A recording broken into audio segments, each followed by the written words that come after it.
Horror base ചെയ്ത സിനിമയാണ്. Booth എന്നുള്ള ടൈറ്റിൽ തന്നെ ഭയങ്കര രസമായിട്ട് തോന്നി. കാരണം അത് ഫുൾ നെയിം പറഞ്ഞൊന്നും കൂടി ബാലൂസ് ഹൊറർ യൂണിവേഴ്സ് ട്രയൽസ്.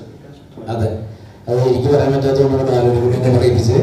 അപ്പോൾ ആ ട്രയോളജിയിൽ ഞാനും ചെറിയൊരു പാർട്ടാവുകയാണ്. ചെറിയല്ല, അത്യാവശ്യം വലിയ പാർട്ട് തന്നെ ആവുന്നുണ്ട്. അപ്പോൾ അതിലെ ആദ്യത്തെ സിനിമയുടെ പേരാണ്, അതൊരു വുമൺ ഓറിയന്റഡ് സിനിമയാണ്. അപ്പോൾ ഹീറോയിൻ ആയിരിക്കും ആ പടത്തിൽ പ്രാധാന്യം. ആ സിനിമയുടെ പേരാണ് തെക്കിനി. തെക്കിനിയാണ് ആദ്യത്തെ ഹൊറർ സബ്ജക്റ്റ് ആയിട്ട് ഇവർ യൂണിവേഴ്സിലെ ഫസ്റ്റ് സിനിമയായിട്ട് പുറത്തിറക്കാൻ പോകുന്നത്. അതിൻ്റെ ഷൂട്ടാണ് എത്രയും പെട്ടെന്ന് തുടങ്ങാൻ പോകുന്നത്. ഇനി അത് കഴിഞ്ഞിട്ടുള്ള രണ്ടാമത്തെ സിനിമയിലാണ് ഇവർ എനിക്കുള്ള, ഈ തെക്കിനിയിലും എൻ്റെ പാർട്ടുണ്ടാവും, രണ്ടാമത്തെ സിനിമയിലാണ് ഇവർ എനിക്കുള്ള ലീഡ് റോള് വെച്ചിരിക്കുന്നത്. ആ സിനിമയുടെ പേരാണ് ഒരു ഗസറ്റഡ് യക്ഷി. അതൊരു ഹ്യൂമർ ഹൊറർ സബ്ജക്റ്റാണ്.